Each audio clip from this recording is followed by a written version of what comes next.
It's got sound, or it's just... Oh, see. Don't stop. I'm tired.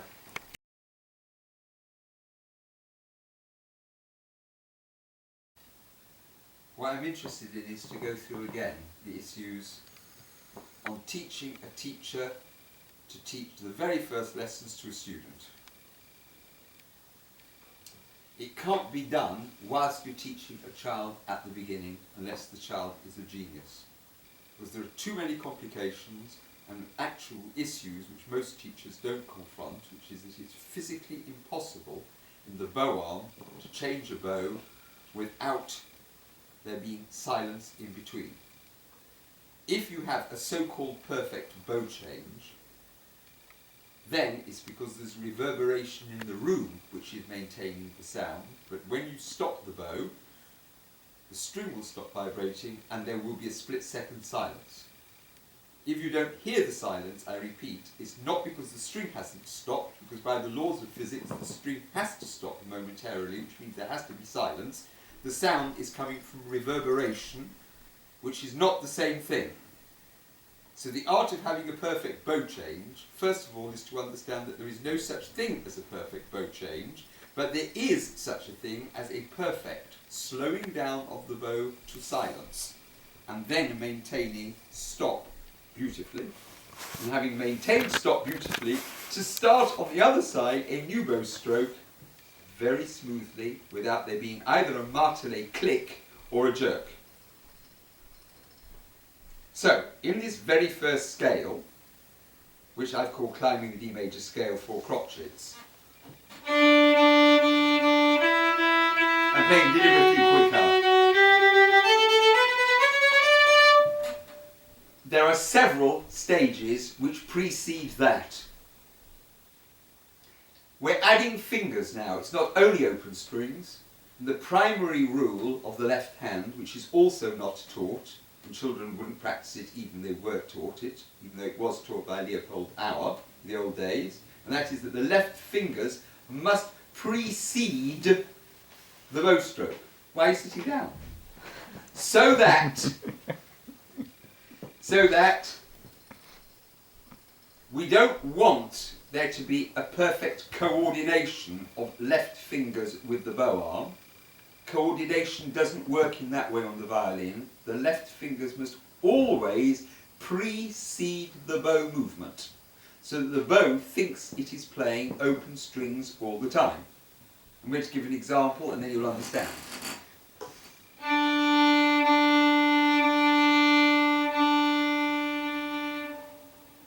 No resin on the bow, but it's smooth. Now, first finger pressed down as hard as possible. None of this relaxation nonsense, because you've got to press the string down so there's enough counterforce, which is an enormous amount of pressure, to equal that counterforce upwards at the nut, which creates the tension in the string. So when you put a finger down, there has to be enough force to make the string completely stopped at the end, which is why in English we say stop the string. So it's like fooling the bow. Having stopped this, the bow doesn't know that the first finger's gone down and is pressing like mad. It doesn't matter how stiff the thumb is underneath. I don't agree with those people who say that the thumb and the first finger have to be relaxed. It won't press hard enough. Having done that, then you start very smoothly.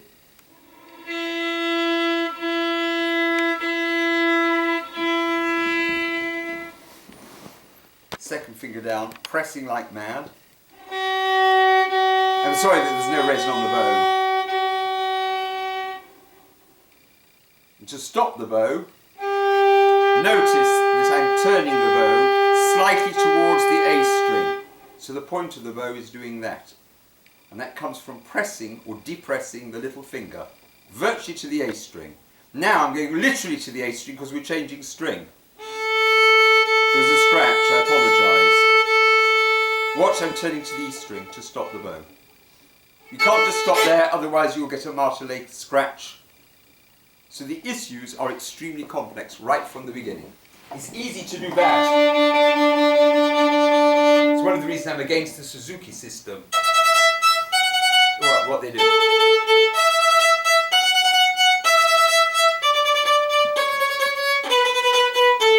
avoiding all the issues I've just spoken about. Anyone can do that once it's going. But sooner or later you have to focus on a perfection of beginning. That is perfect if there were resin on the bow, which there isn't, I apologise yet again. And perfection of that, and turn the bow slightly. Then stop the string. So the brain goes from right arm to left arm. So the first exercise is to do 4 Ds, stop.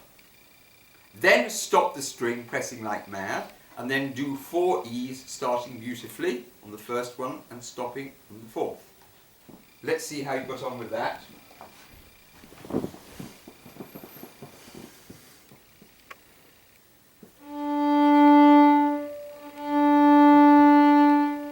Now you're stopping on every D. Do 4 and then stop on the last.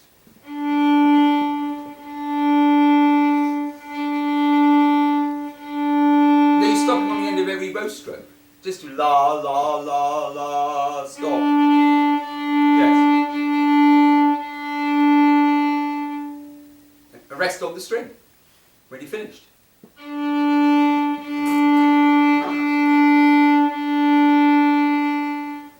Now, first finger down. Don't interfere with the bow at all. Just concentrate on the left finger pressing down like mad. Now switch your mind back to the begin, the next, which is like an open E string. Now there's a martelé click. That's what happens. As soon as there is pressure from the first finger, it's reflected in the bow arm. And that is the thing, the independence of the 2 arms, which are doing 2 completely different systems. So the reason, if you heard carefully, there's a tiny little martelé click, because the bow pressed because the first finger was pressing. It wasn't pressing because it was bad bowing, because you did it perfectly on the open Ds when there was no finger. And it's taken me years to notice that detail. But unwanted scratches and squeaks in the bow, 99 out of 100 of them are caused by the left hand, not by a fault in the bow technique. So it means there's a dirtiness in the mind, shifting from right hand technique to left hand technique, back to right hand technique.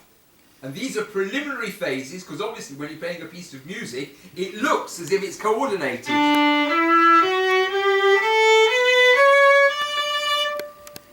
I'm talking about a microscopic investigation into what precedes what I've just done. There are several phases, and that's the phase I'm going to go through now. Afterwards, we're going to do 3 notes with the same idea. It alternates starting at the heel and at the point. Then we do 2.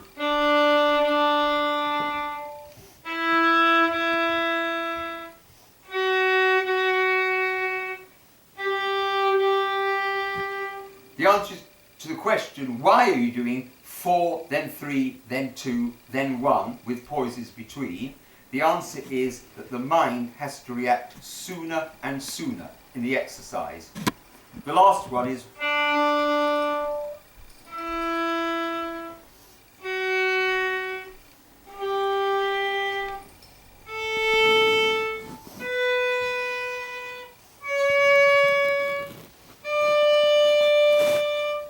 the final phase is a mystery. I want to leave it as a mystery. It cannot be taught. It's something that's just dependent on talent. This.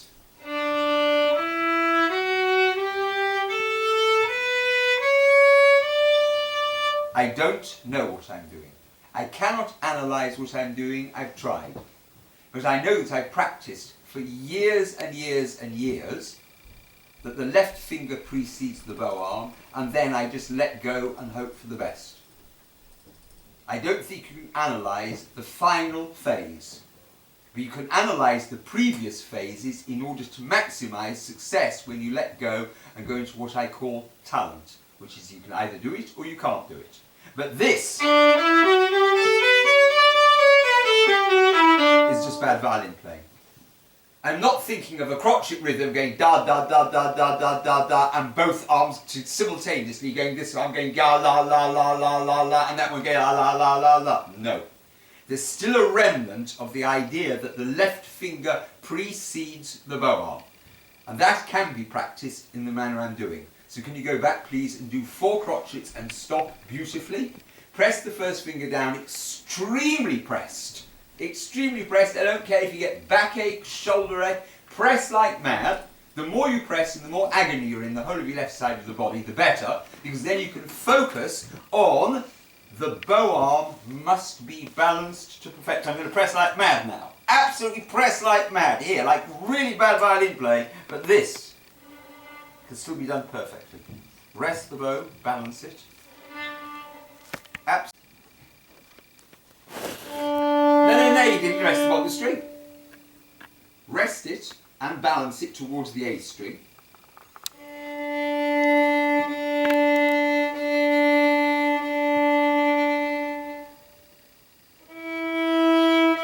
I liked that.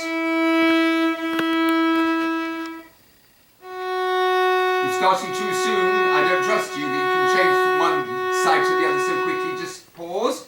Now put the third finger down very carefully. And don't start too soon. You're switching to the bow too soon. It's like this idea of joining. No, I want separation.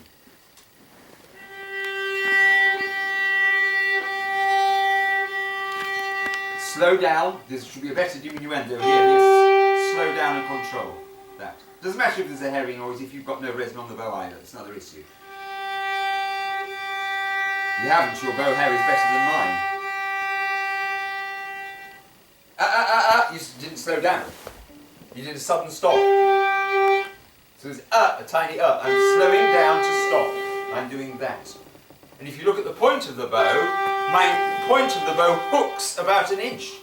It's only millimetres at the heel of the bow, but the actual curve at the point of the bow is that much. You actually see it. And you can see the point of the bow is not moving. So you're just doing a stop like this. We're trying to do that smoothly. You can't do it smoothly. This has to happen. Turn to the A string. That.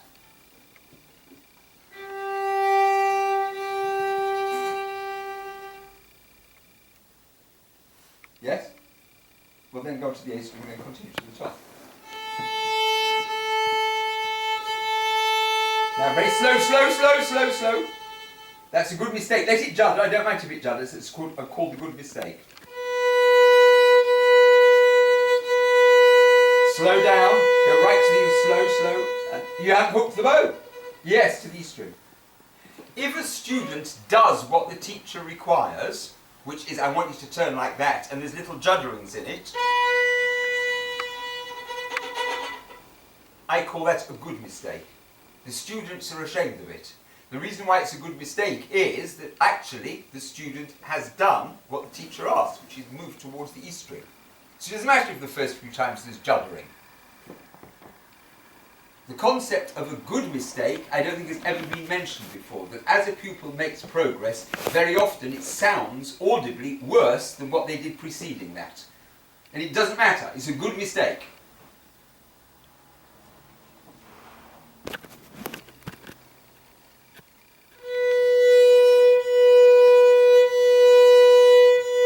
Slow down much sooner. And turn to the E string, you didn't turn to the E string. Start turning to the E string, turn. Your little finger's not pressing. You're not depressing the little finger. You're not actually doing it. And depress that to the E string. Look, this movement. Yes, do it. It won't hang on its own. It's part of the voluntary muscular system.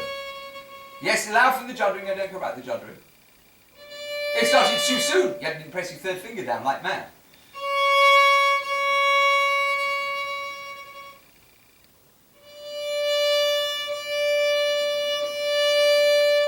Slow down and go towards the E string with a little finger. The bow point hasn't hooked. And hook the point. You did it by pressing this way. No, that way.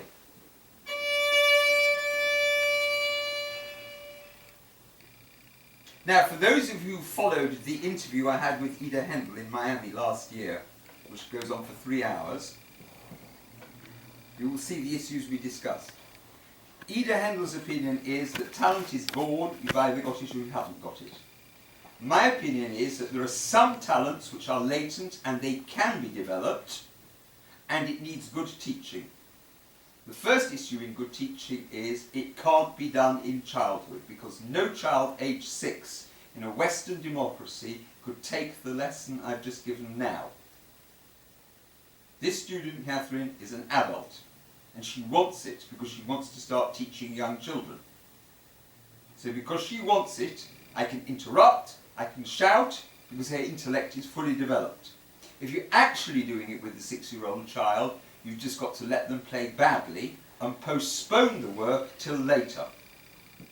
If the child can take such a lesson at the beginning, that's what Handel calls a genius. It's intuitive, it's just obvious, and that's that. So we're talking about 2 black and white issues. Ida's black and white issue is, if you haven't got it, forget it, it's not going to happen. My position is, with the next category of talent, it can be taught, but the teacher has to postpone the detailed work, watching when the pupil begins to yawn if they're 6 years old. When they yawn after 10 seconds, you can't do it, because otherwise they'll give up the violin. But you can teach a fully grown adult who plays the violin marvellously. Catherine does, you're not going to hear her doing now. The Bruch Concerto last week was absolutely beautiful play. But she wanted to know basic issues. I think you want to know really basic issues? Okay, I'll show you. The first thing is, it's impossible to play the violin for 2 reasons. First of all, there's a silence when you stop the bow. That is too easy a cop-out. That has to be mastered. Second issue is the mind has to switch from the bow arm to the left hand. The left hand technique, the finger must press the string so firmly that it resonates. That should be resonating even more than the D string, because the open E string resonates with the E. I can hear my E strings, actually see it vibrating. And that vibration ringing comes from pressing the first finger very hard. And then we're going to go into the next exercise, but not yet. We have to finish all these exercises first to demonstrate why it's impossible to play the violin with the left fingers raising and dropping from the string. Because there's another set of impossibilities which I've dealt with here with the separate bows and stopping the string between bow strokes. In the next thing, what happens when you're playing legato? Do you see my bow juddering?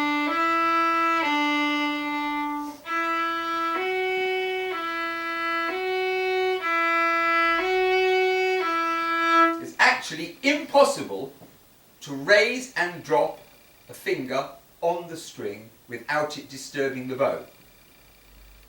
So how do you get a perfect sounding legato? Why are you not getting this? When that happens, you're dealing with a talented pupil, because it's going through the laws of physics. You're knocking the string down and it will disturb the bow. That's why children get stiff, overly stiff in the bow arm, because they're trying not to judder instead of going with the physics, and I'll explain it when we get to the left hand technique, how to make it virtually possible. But when you raise and drop a finger from a string, it is a law of physics. The height changes and it will interfere with the bow. So if you hear this, that's a more talented student than that, because they're just over-pressing in order to kill it. We'll deal with that in a minute. But now I'm avoiding that problem with the first exercise by dealing with the stopping of the string taking place between the bows. Now, can you do 3? I haven't lost my marbles today, I know I'm in a clear mood. We've done 4, now you're going to do 3. So you're going to be stopping alternately at the heel and at the point.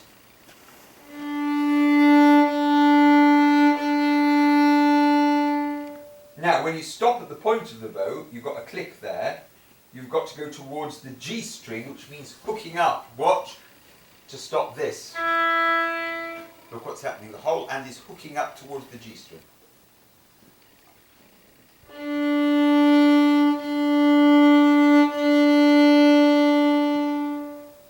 Very good. Ah, you came off the string. Yeah, that's better.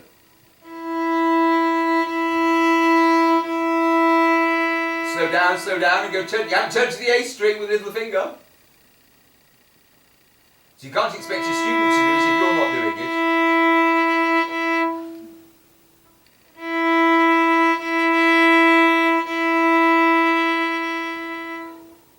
Second finger. Don't start too soon.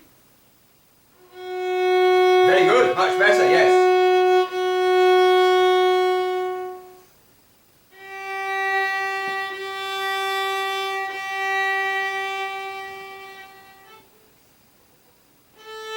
You're starting with a click. You're starting with a click. Yes. Hook, hook, hook towards the D string. You just threw off the string, that's not the same thing. As a controlled stop. Slow down, slow down, slow down, slow down. And yes, you notice the hand hooked. Yes, very good. Don't start until you get that second bit. Is it first? Sorry, I apologise.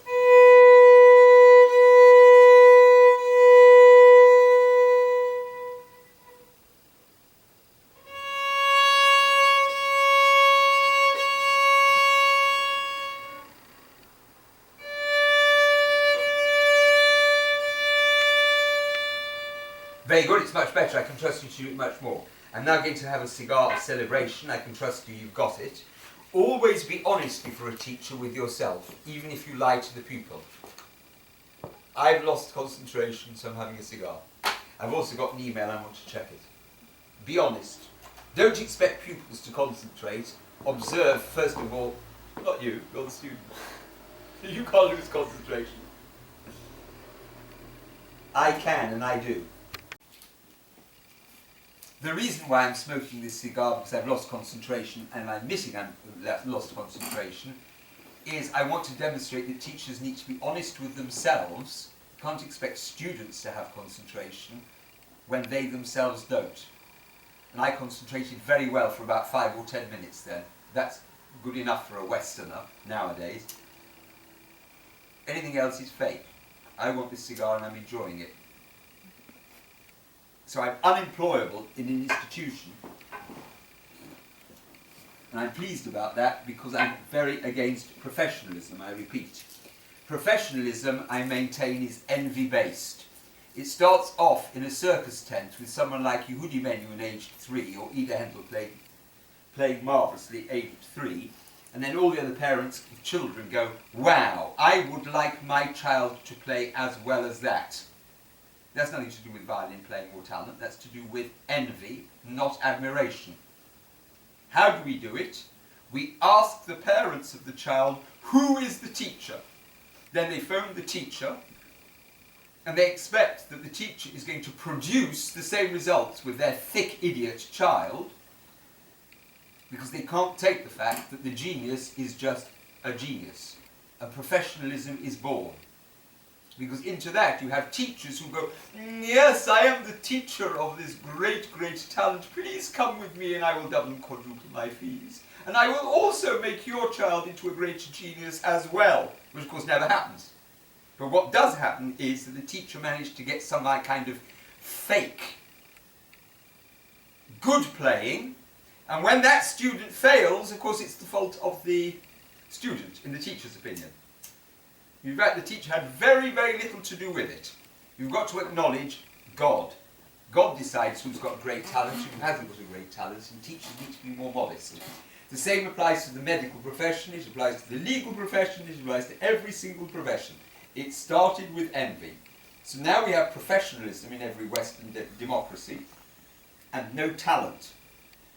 And the basic requirements in any society are, what are your qualifications? And qualifications come from having studied an institution, which is envy-based.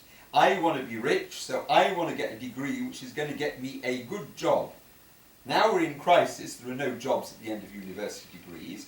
Doctors are useless now. My late father was a very great doctor who was already complaining in the 1980s. It's the end of the medical profession. They're only in it for money. They're not interested in healing patients. Of course, you ask any medical student what are they interested in. Oh, I want to help people who are ill. No, they don't. They want to get a cushy job at the end, because in England you do get a guaranteed job with a guaranteed income.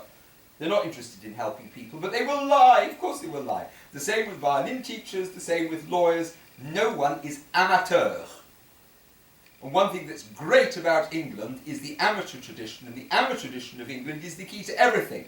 So when you've got bad amateurs and professionals look down on them because they're amateurish with pejorative inflection, they're missing the point that the greatest players in the world were amateurs. They picked up a violin and through love they just played marvellously. It's the professionals in the middle that have destroyed everything. It's taken 100 years to destroy, and now the Orient has taken over because they have a genius. The Chinese, starting with the Japanese, the Chinese followed on, and the Koreans. A genius for copycatism. Absolute copycats, but they have nothing to say. Not a single violinist of Chinese genius, and I mean real genius, has anything to say in the Brahms concerto, in the Brahms sonatas, in the Beethoven sonatas, in the Mozart sonatas. It's all rubbish. And the great musicians have died. It's died out. And people always want to know from me, what's the reason? I'm telling you the reason. The first reason is leave it to God, talent.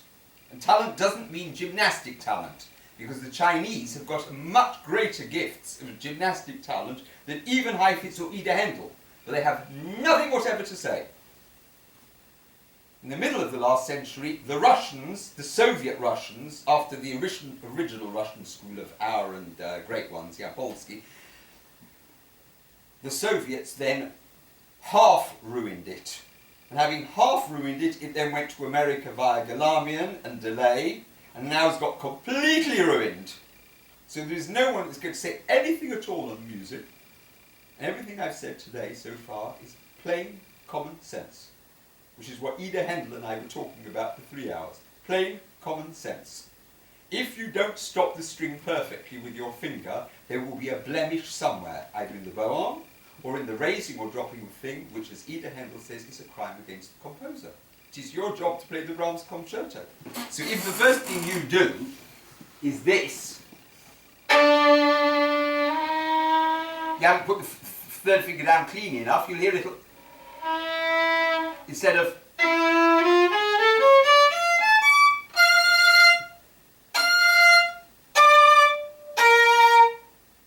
Zita said, are you doing it in order to facilitate yourself? Why are people doing this? I knew where it is. How do I know it's in tune? Because I've practiced hours and hours a day for nearly 50 years. How do I know it's dead in tune? Look at that. Dead in tune. Because I've got talent. And I'm sick and tired of envious people saying, oh, you practice octaves.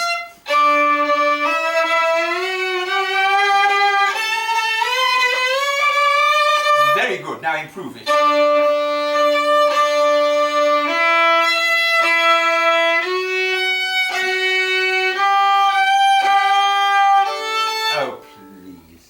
Ida Haendel tells a favourite story of Heifetz asking her. She went to visit him, and he had listened to her recital on the radio the night before, and she was very privileged that she arrived and he received her via a butler. And he said, tell me your warm-up routine. I presume you play scales. And she said, I have never played any scales in my life. And he said, well, you got away with it then. You don't need to play scales. You need to stop the string perfectly. Can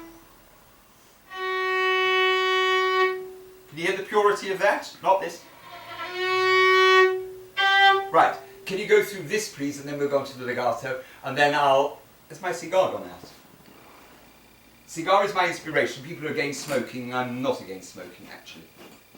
I'm in favour of it.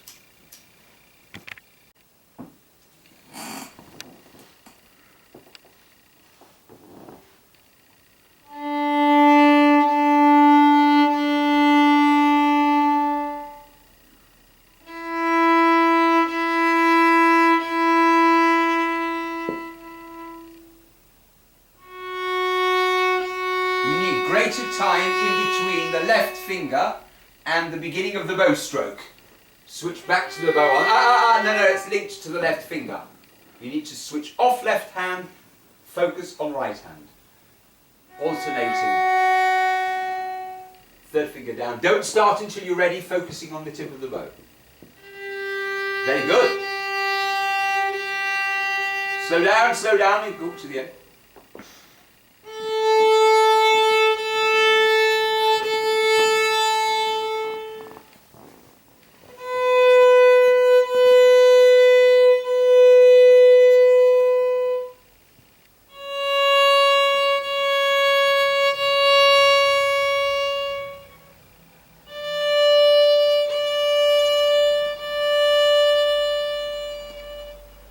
and Catherine's concentration is much better. Nobody noticed that the cameraman here, who's another student of mine you can't see from Brazil, called Guilherme, nearly sat down on my bow, and I quickly had to do that as he sat down on the couch because he wasn't even looking at the bow. I'm not bothered at all. I said I'm anti-professionalism.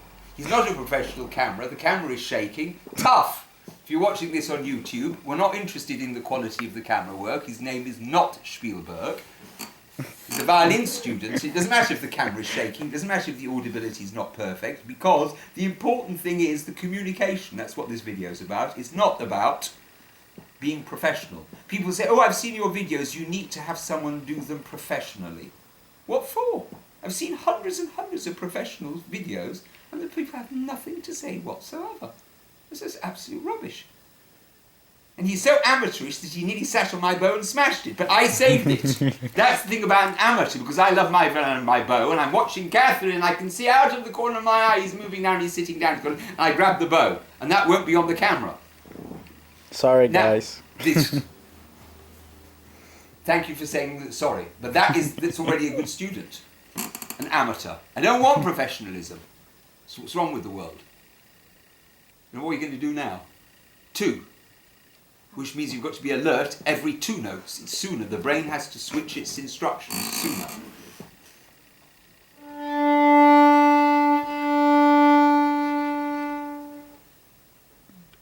You're starting too soon. Every single time you're starting too soon. You're very good at stopping the bow and then putting your finger down firmly.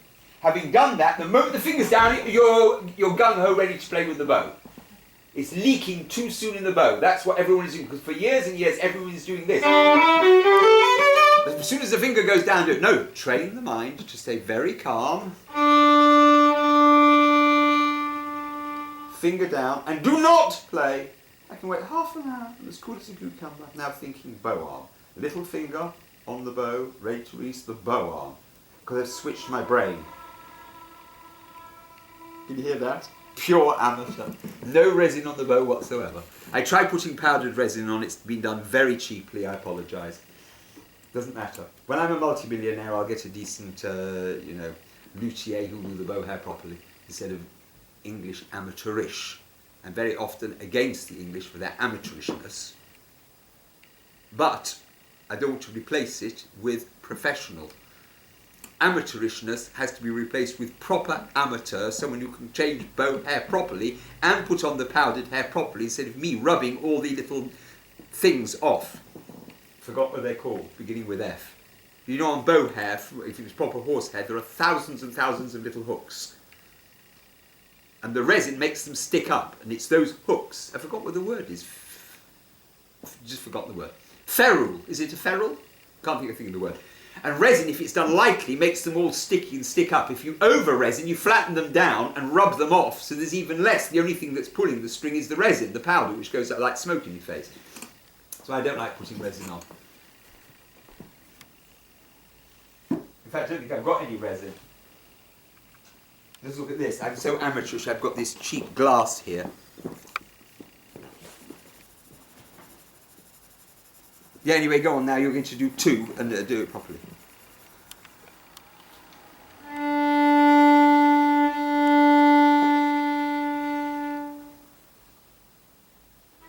Yes, thank you. For the first time, yes. Yes.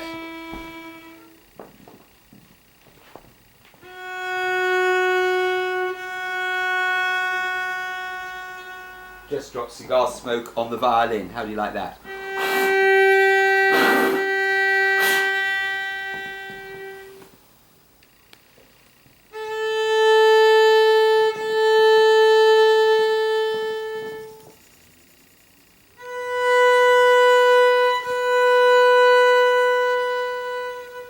Too quick to the heel.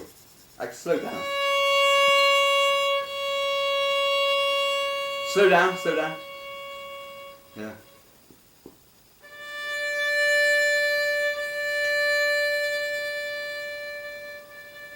Yes, that's better.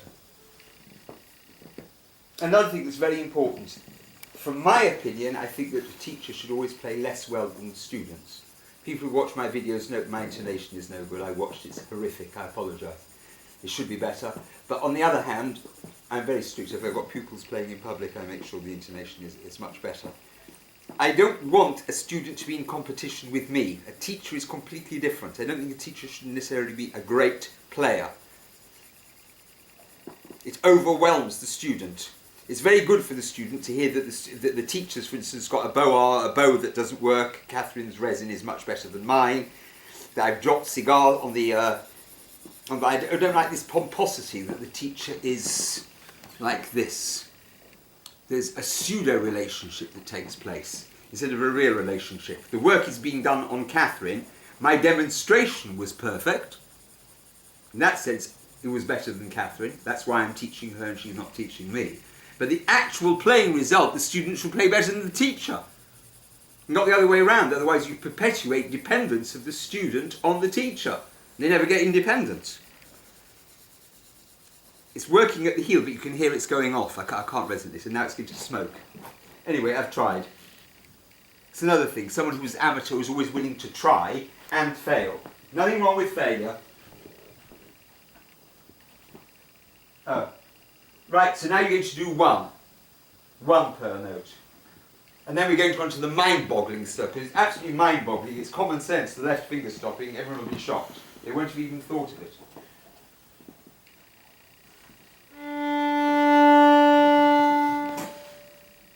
No, they're both starting far too soon. And psychologically, you're not stopping your left thought process and then saying, stop that, start right.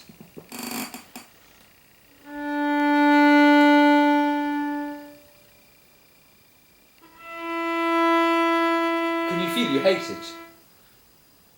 Can you feel you want to play the moment the finger's on the string? You do not like the stop. That's a good negative sensation, because that's where I'm trying to break.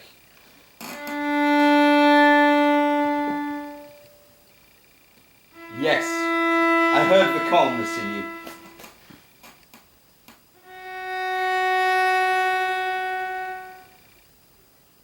No, you started too soon. It was already January.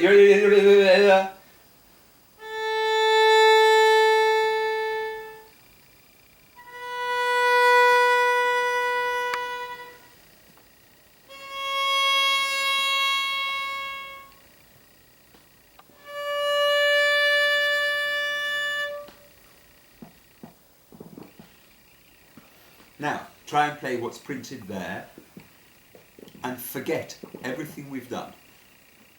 This is the thing that cannot be taught. A residue will remain in the unconscious mind, and now just play. It's another thing that you have to learn to switch modes from analytic mode into I've got to go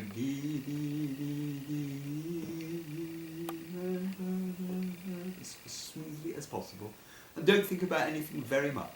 Just think about playing beautifully because you love it, that's all.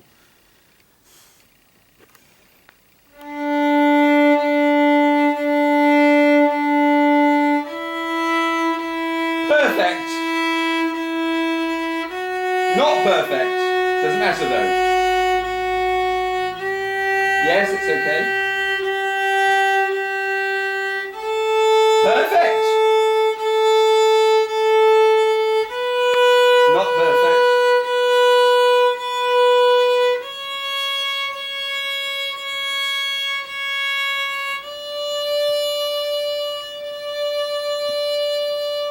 So with 3 perfect ones, 2 not perfect ones, and I think 3 I was silent on. Does that make 8 or 9? Again, please. But don't think. Catherine is someone who something is not perfect. She will try and think it better. Unthink it. Just let it happen on its own.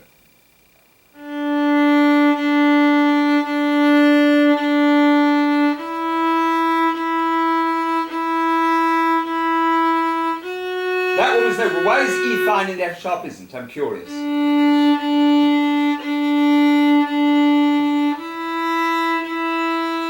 Second finger sooner, move it.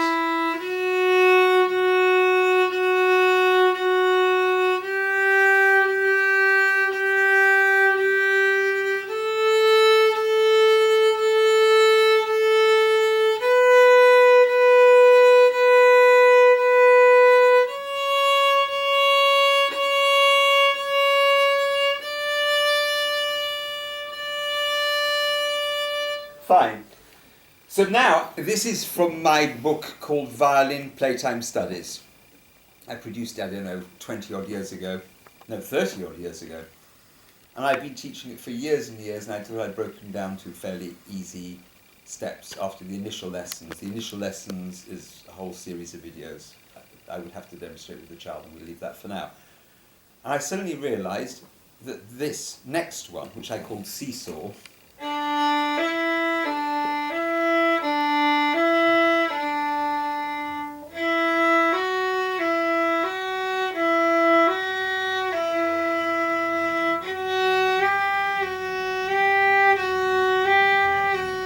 get the picture, is actually one of the most difficult things to teach, and I had to analyse why. So I'd failed with so many students. And I actually began to say, go with the failure, don't go with the success. And I've had this for years.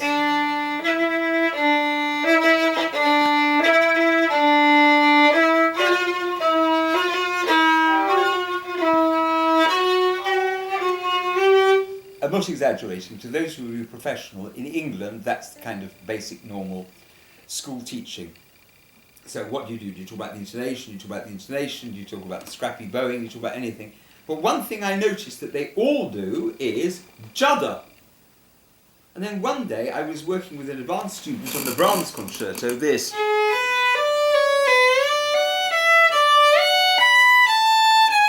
It doesn't matter what the fingering or bowing is, doesn't matter, there are various possibilities. Well, on that note, it wasn't pure. I said, what is going on? I can do it purely. And I was noticing this.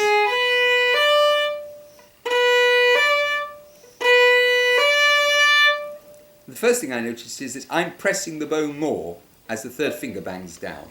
This student was resting the bow on the string. You notice the bow juddered. I don't know whether the camera can pick it up, even if you don't hear it audibly, because the hair absorbs the judder sometimes. You can see it.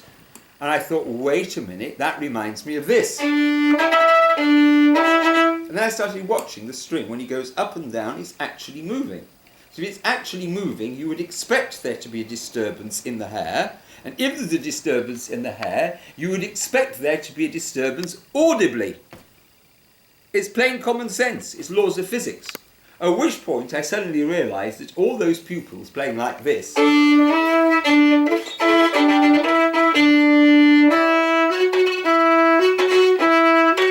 were the geniuses, because they're sticking to the truth. So then I started analysing finger stopping. Listen very carefully.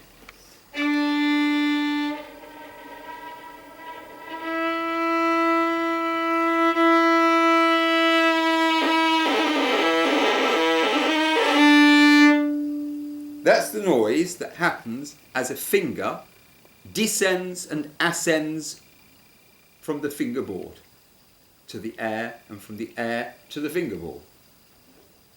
Nobody likes listening to that, including the intuitive children who are not talented. So what do? They slam the finger down as quickly as possible in order to avoid this. Do that. In doing that, they have successfully avoided this. Bravo. They need praise for that. However, having done that, they also get this. So that's the problem. You've either got this,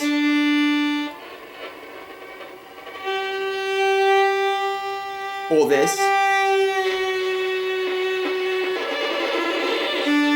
or you've got this,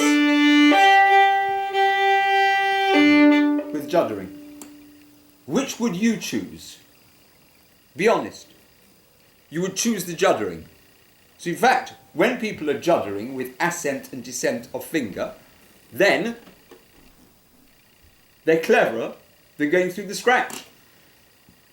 It's a good mistake. I mentioned it earlier. It's a good mistake. And instead of criticising them, and I kick myself, I should have been praising them for a good mistake, intuitively avoiding the scratch, which is obviously worse than the juddering. Got the logic so far? Now, we've still got to avoid the issue of the juddering. We're talking about the simplest, basic violin playing. how to change one note into another. And that's why there are so few great violinists around. Everyone says, what's the secret of violin playing? It's the tone production. That's the tone production. Now,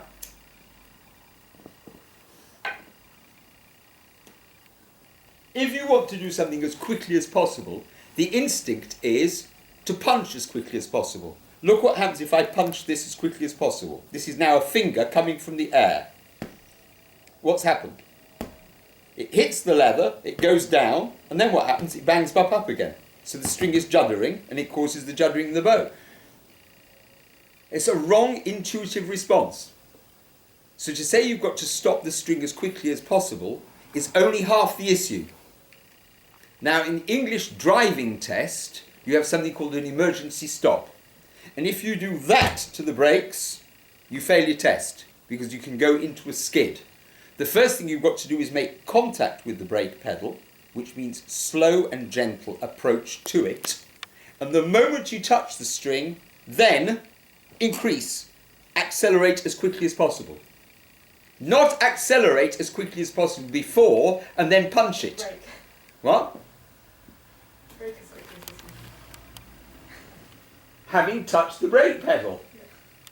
Not from the air, stab, because that can cause skidding. So in English driving instructors have understood a fundamental principle. Why haven't violin professionals understood it? When you put a finger down, if you put it down too slowly, you will get scratch. And if you stab it, you'll get juddering. So when a finger is descending, the movement should be slowish from near the string to the string, and the moment it approaches the string, as quick as possible to the bottom. Watch it. There. Slowish, and then as quick as possible to the bottom, having touched it. Watch on this. Not this. See how it comes up again. So you get a momentary stopping of the string and a judder, because there's no sustaining. The other way is a slow approach, touch the string, and then as quick as possible down. So that is counterintuitive. And then miraculously, when you raise a finger off the string, people have got pressure and they release the pressure. And when you release the pressure from tension, it releases too slowly, and you get the scratch on raising a finger. So the counterintuition is you shouldn't relax a finger when raising it. That should be like it's red hot and get up quickly as possible. That should be as jerked back as quickly as possible. So all the Sevchik exercises, people are doing the wrong way around. They're hitting the down finger, and they're not stressing the backwards whoosh. Do you know why I got this? Because I watched the video of Haendel when I came back. Not to watch me for 3 hours, I'm watching her fingers when she's doing this. What's that?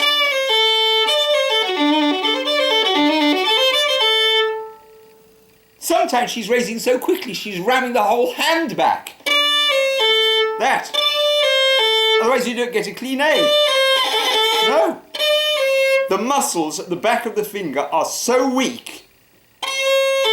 I can do it now. Do it very quickly, but sometimes she's doing it with the whole arm and the whole hand.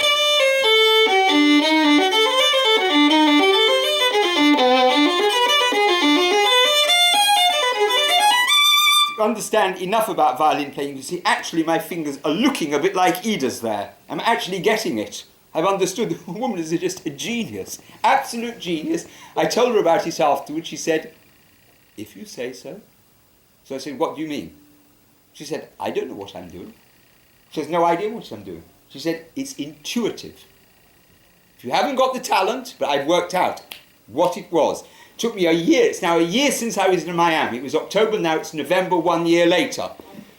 Descent of finger. Slow approach, near the string, the moment you do it as quick as possible afterwards, without a punch. Raising a finger, the opposite, as quick as possible. Whoop! So all the wrong muscles are being trained in exactly the opposite kind of movement. So those muscles that do that movement are being trained to do punching instead of accelerating. And those fingers are lazy when they go off instead of one. And if necessary, the whole hand, off, quick, like red hot. Now you can begin to do this and see what happens.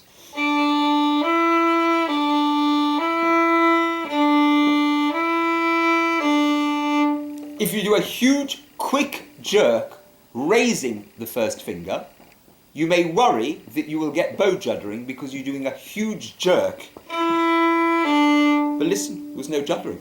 I'm jerking this hand. Jerk! No jerk in the bow arm. The other way round, if you do a stab, you'll get a jerk. Don't stab. Gently. And then increase. So then I noticed this study, which I've just played to you, is far too difficult for children. So I've invented 4 preliminary exercises before we can attempt that study, which is called the Seesaw. I forgot what they are. Can you tell me what is number 1? DD. DE. Oh yes, exactly. Just putting one finger down. DE and stop. Exactly. D and stop. And then in the up bow, raise the finger between bows, the same system as in the first study. Stop. Raise. What I call DE. I repeat that millions of times. And that is dealing with the issue of putting a finger down on the string, in this case, the first finger.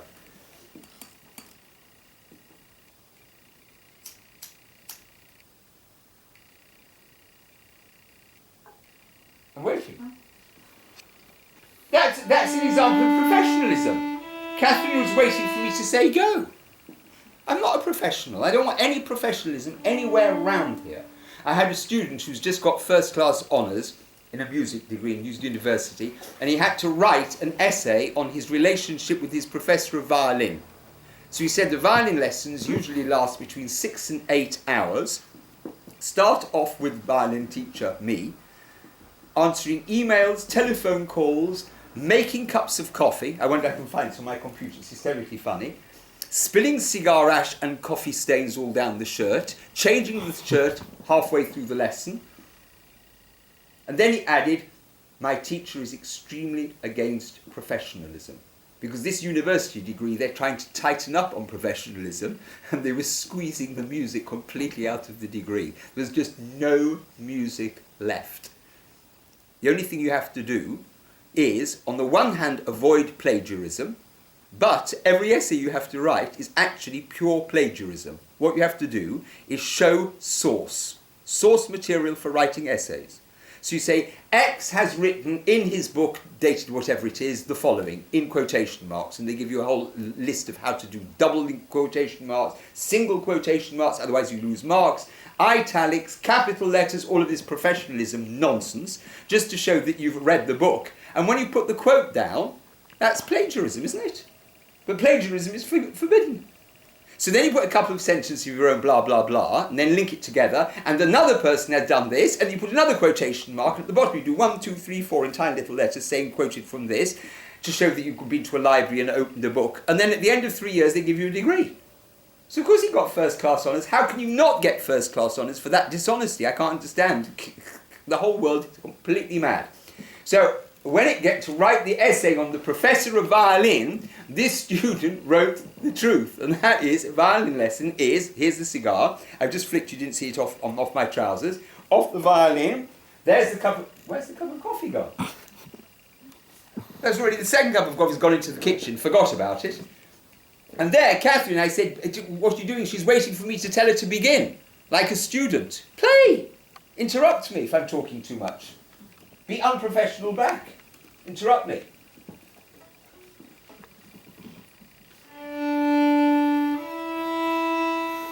Very good, except for one thing, don't do a crescendo. That's another thing that happens. As soon as you put the first finger down, because it's doing something, people do something with the bow arm, so they do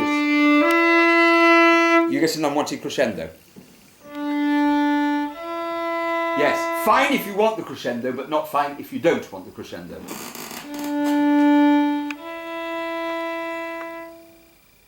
No, I want the first finger lifted, slam it back in the air. After that, in between bows, there's not going to be any audible danger. Slam it backwards. Stop the bow. Now slam it backwards. Yes! Slam it back.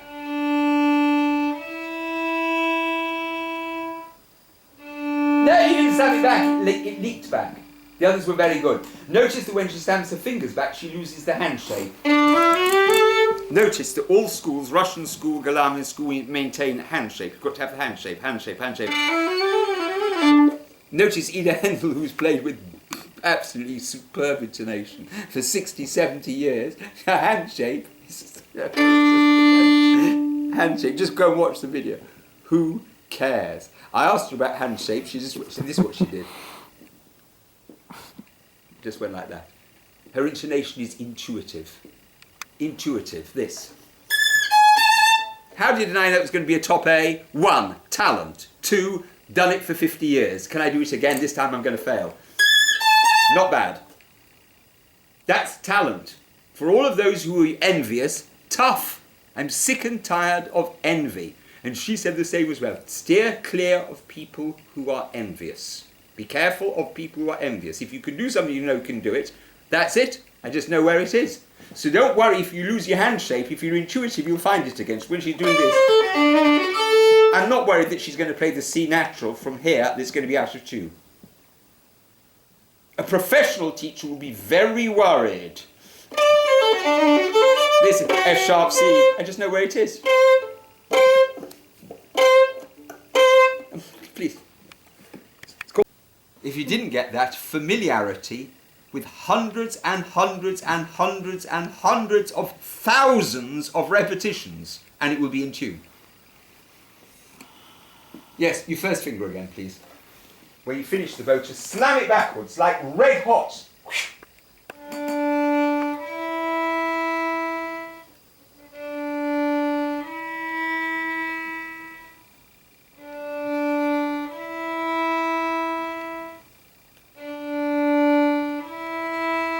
Very good. Okay, so that's preliminary exercise number 1, which is dealing with getting a finger down onto the string from the air.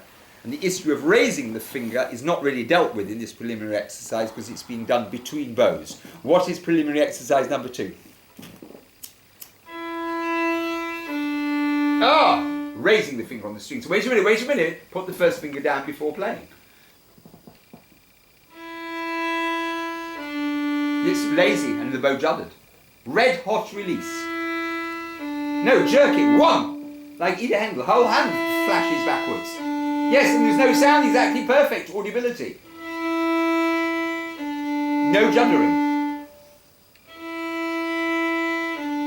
There's a judder. Quicker release. No, it's still rather elegant. It's not like if you touched something that was red hot. That's it. The clarity of the D comes.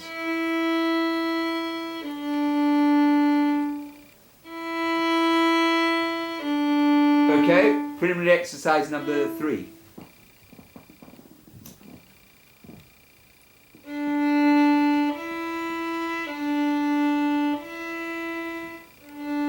And then stop and then between bows.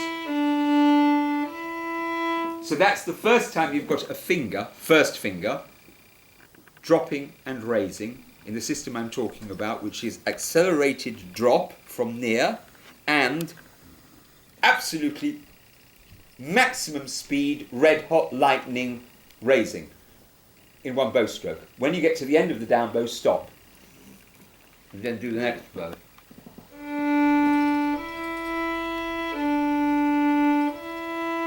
Stop. Raise.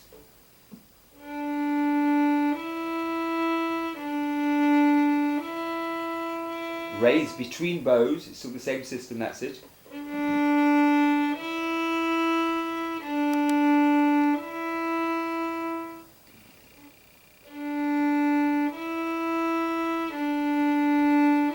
Thank you. What's exercise number 4? The reverse.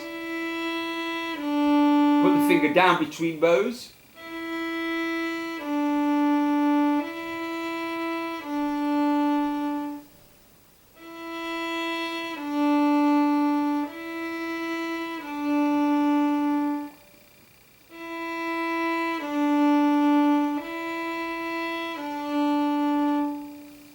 and that's it. And then the same applies with E and F sharp. So can you do the same 4 preliminary exercises with 1, 2?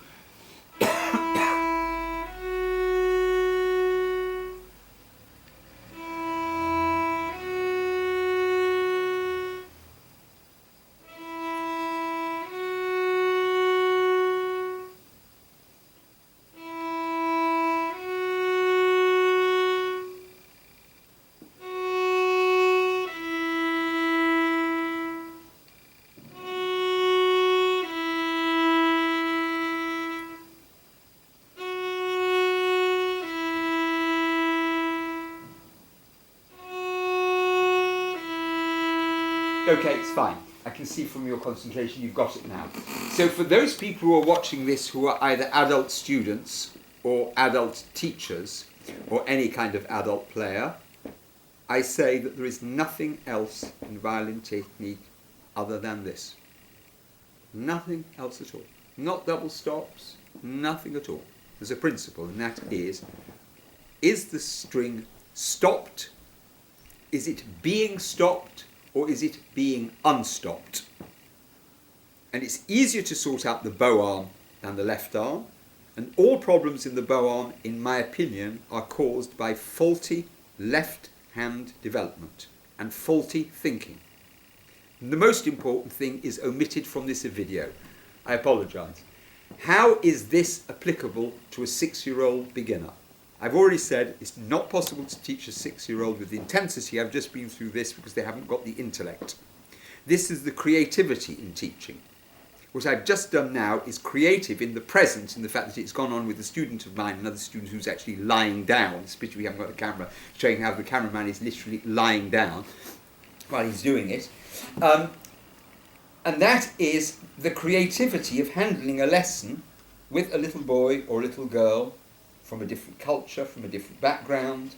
Maybe he wants to do wee-wee in the middle of the lesson and that's why he's lost concentration. Maybe his mother wants him to play the violin and he doesn't. Maybe he wants to continue playing the violin and the parents don't want him to continue playing the violin. There are thousands of combinations.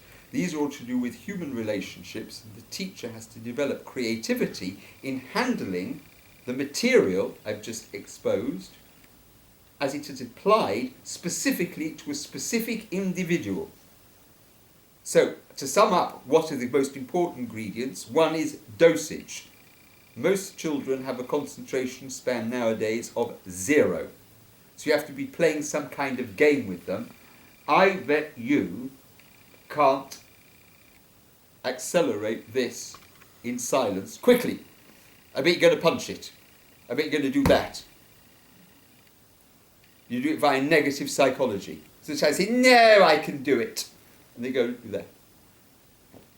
And I go, brilliant, very good, okay. Now do that with your first finger. Then they do this. I say, nah, I'm the winner. What do you mean the winner? I'm the winner. You could do it there, but your first finger you didn't do. I did! No, you didn't. Come here, do it again. Let's watch very carefully. Punch it. Yes, that's not right. Show me the right way. Good. Now do that with your first finger. No, you didn't do it. I did! No, I didn't. Just concentrate very carefully. This is now like your fist. Go very slowly to the string. Otherwise, I'm going to take the points. I'm going to get 10 points at the end of the lesson. You're going to get 0. It's too easy. I'm going to be the winner. No, I want to be the winner. Okay, you be the winner. You do it. They will start concentrating like that. That kind of psychology works. Sometimes it fails. It can work with some competitive boys. Some shy girls, it's absolute disaster because they just go on failing and failing and failing. So you say, can you do me a favour? Here, when you did that very well, like that, do you think that you could do the same thing with the first finger? It's more difficult, but be very careful, and girls are going to try very hard. Sorry to be sexist about this, but anyone who has taught, that I've taught for 50 years, will know that sexes are different. Girls are different from boys. Just no question about it. So there's another thing. If you think I'm against professionalism, you can guess I'm against political correctness. Extremely against political correctness. Any teacher who has got any brains whatsoever, which is almost zero teachers in England at the moment, knows that girls are different from boys. They're not allowed to say so. I am, in this room, in the privacy of my room, which I'm now publicising to you. That's another reason I don't want to be in institutions, and that is that people think that human beings are some kind of ape-like robots, and they're all identical to one another, and they're not. So I've given two psychological approaches. One I called the boy way, which is, I bet you can't do it and you're going to give me points, but I can. And the other is, can you do me a favour? Can you be as careful with your first finger as you were with the fist? But that's me being creative now.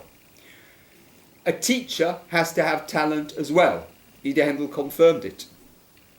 It's a completely different profession. Not only have you got to know how to play the violin, you've got to be pretty good as a violinist, and I'm pretty good as a violinist, forgive the immodesty, but I'm sick of false modesty.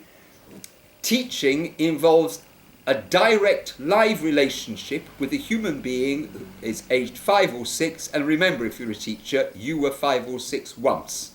So don't behave like an adult. Behave like a 5 or 6-year-old. And that I can't put on the video. I haven't got a 5 or 6-year-old here, and if I did, the video would only last 2 or 3 minutes because most of a lesson is just time wasting. You're just doing it for the money, and you have to put in, a couple of pieces of information. It may take weeks before they're able to absorb all of those things. But the talented ones actually pick it up pretty well, pretty quickly. But I've done it in detail of an analytic nature now, just to show the links between the intuitive genius of someone like Ida Haendel, who did it without teaching, and she's told me in private several times she's self-taught, and she does not know what she's doing. Several things I pointed out to her off camera, because we were there for 4 days. Several things I pointed out, and she said, if you say so, I don't know what I'm doing.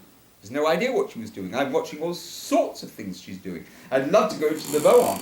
All sorts of things she's doing. She doesn't play with straight bows. She says, of course not. She says, of course you don't play with straight bows. That's another thing. I really went into videos. Down bow, she's moving like that. It's like a letter X. Milstein does letter X's. That. If you're pressing the bow here at the heel, you can't change direction with pressure. This has gone very advanced now. You've got to have pushing and this. If you do this with wrists like that, the bow is going to change its hair. Now I want a wrist reversal and a down bow. So if you do a wrist reversal, the bow hair is going to reverse. It's what I call a good mistake. I don't care if the wrist reverses.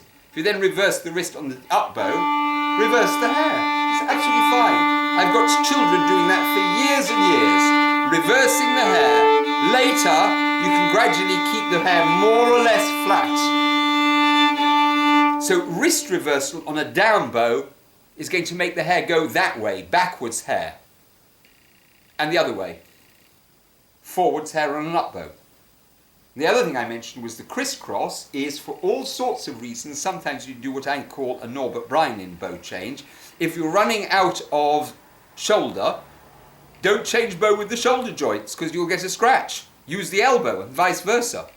So all sorts of times, I said, for instance here, if this is fortissimo, you're going to go to the heel, I've done it all closing with the elbow. I'm not going to start opening elbow, you get a scratch. Do what I call a Norbert. Suddenly you move from the shoulder. It's the worst violin playing on the planet. It's anti-professional. Watch him playing his Beethoven this.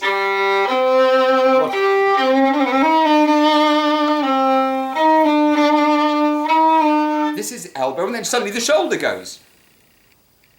Because it's to avoid a scratch. It's intuitive again. If you're playing this loud, the elbow's folding up. Now you move with the shoulder. So you see all sorts of things. Now this has gone this, I've got the shoulder, now I can move my hand. Because the hand is free. I'm not going to start with the elbow, I'm not going to risk the elbow and shoulder. It's an absolute nightmare, is my opinion. I'm a nightmare teacher. Because of course the Flesch and Galamian system is you start with the shoulder, and after the shoulder you open the elbow, and then when you get to the point you reverse the elbow. Well, look, no wonder they all scratch. It's ridiculous. Because if you're pressing, the moment of silence is going to have that scratch, and then when you now try and close the elbow, that's the mistake of professionalism. It explains Nazism. And that is the teachers are only obeying orders. They're obeying the orders of the great teacher without thinking the great teacher was wrong. That's not what the players are doing. watch Ida's bow arm and watch Norbert's bow arm and see just how rarely they are straight parallel to the string. You must play with straight parallel to the string at all times. Sieg Heil. If you do that, you'll get pure martelé on every single bow stroke. This here, I'm starting there. I don't start here. I'm going to change to fifth position in a minute. I know exactly what I'm doing. I can't do this here because the string crossing is going to be bumpy. So I'm starting here, almost doing that. Oh, that's how we do it all in one bow. Doesn't matter what bow you're doing. Notice how I'm pulling backwards there. Why? Because I'm increasing the pressure. If I'm doing this, I'm going to get an accent. I don't want an accent. I want an increase of pressure without an accent. Look now, am I parallel to the string? Am I parallel? No, I'm not.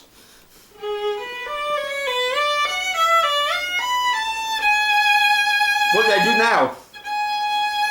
What did I do with the hand? Moved it to the back wall. All sorts of things are going on. I'm not saying it happens all the time. Sometimes that.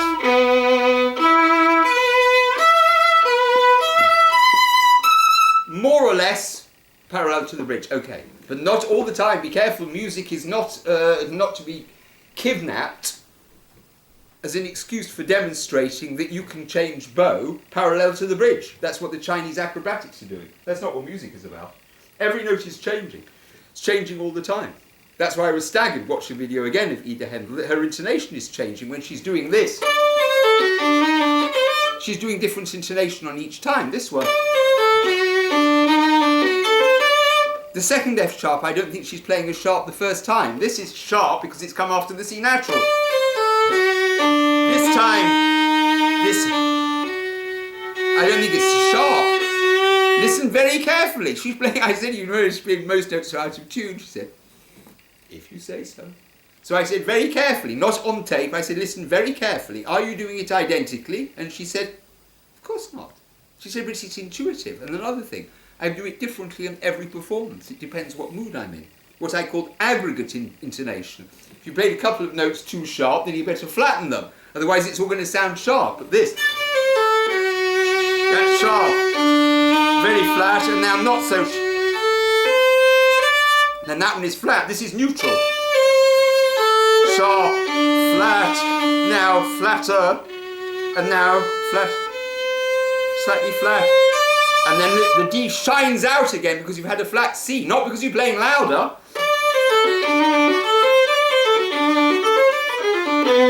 She plays that very sharp. But not this.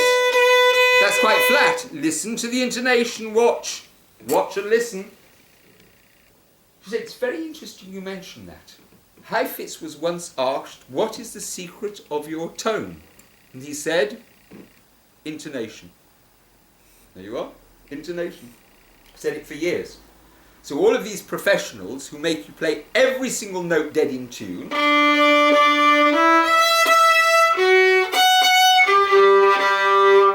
the octave system, well, what's going to happen here?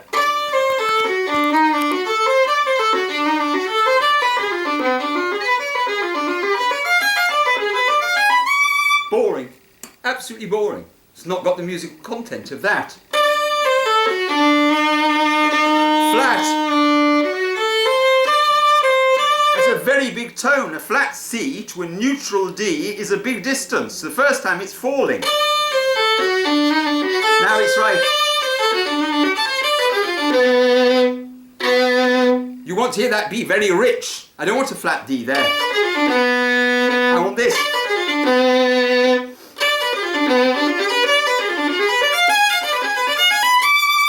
And I said, are you aware of what you're doing? Watch the video carefully. She said, I have a kind of plan. I kind of know the basic structure, but there's room for different colorations which depends on her mood, on the occasion, depending on the conductor, the tempo, the concert hall, the dress she's wearing. It's changing all the time. That's the creativity.